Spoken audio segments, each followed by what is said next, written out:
Hello guys, welcome back to my YouTube channel. It's been a while and without any further delay, let's get started with our today's video. Myself Chandana, I am from Sri Venkateshwara College of Engineering, pursuing third year in Electronics and Communication domain. In today's session, we will be discussing about the subject renewable energy resources, under which the topic that has been discussed in this class is the types of solar cell materials. Before we going through what are the types of solar cell materials, let us see what is meant by solar cell. A solar cell or photovoltaic cell is an electronic device that converts the energy of light directly into electricity by the photovoltaic effect, which is a physical and chemical phenomena. Let us see what are the types of solar cell materials which are used in our day-to-day life. As we all know, silicon is a major type material used in solar cells. Silicon is by far the most common semiconductor material used in solar cells, representing approximately 95% of the modules solid today. It is also the second most abundant material on Earth and the most common semiconductor used in computer chips. The type of materials we'll be using in solar cells are monocrystalline silicon, multicrystalline silicon, polycrystalline silicon, amorphous silicon, and thin film. Now let us see each one of these types in detail.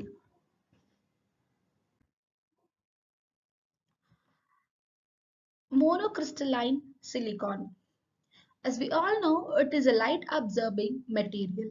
Also, monocrystalline silicon, that is monosilicon, can be prepared as an intrinsic semiconductor which contains only of excluding pure silicon, or it can be doped by the addition of the other materials such as boron or phosphorus. We also know doping this boron or phosphorus, it makes it as p-type or n-type silicon.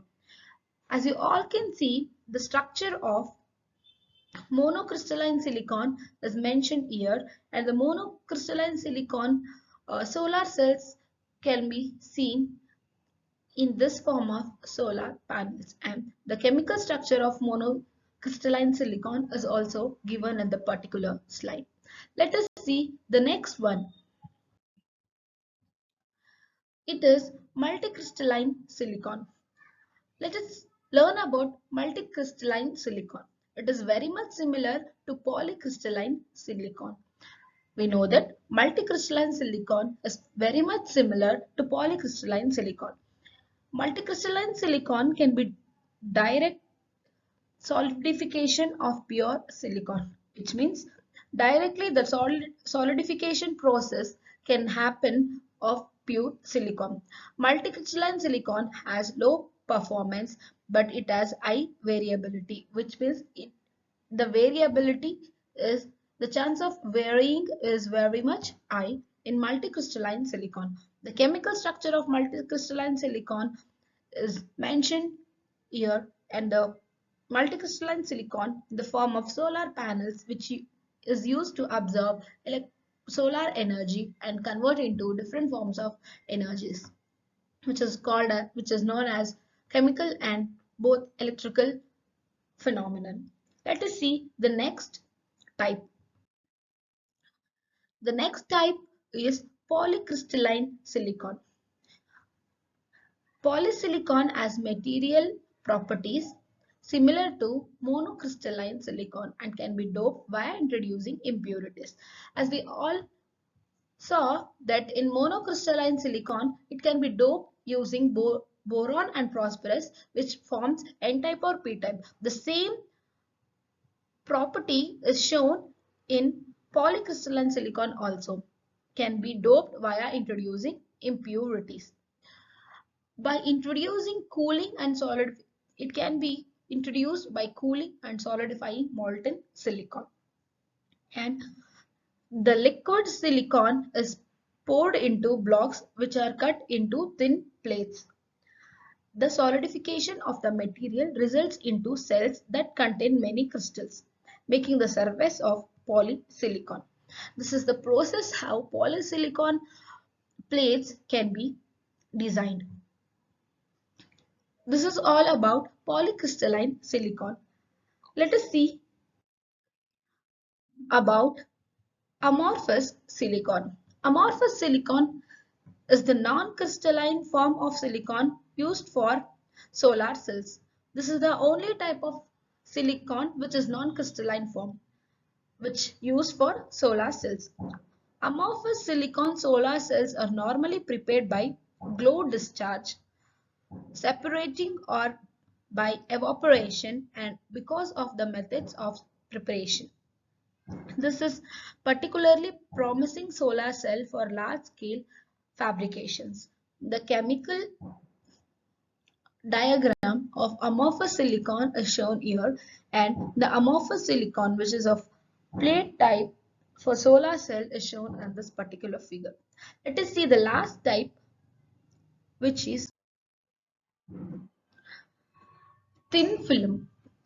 Thin film solar cells are typically a few nanometer to a few microns, which means the thickness of the thin film varies from nanometers to microns.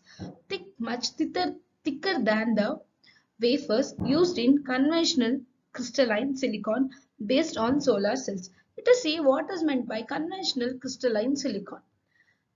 Crystalline silicon is the dominant semiconducting material used in photovoltaic technology for the production of solar cells. These cells are assembled into solar panels as a part of photovoltaic system to generate solar power from sunlight. This is known as conventional crystalline silicon.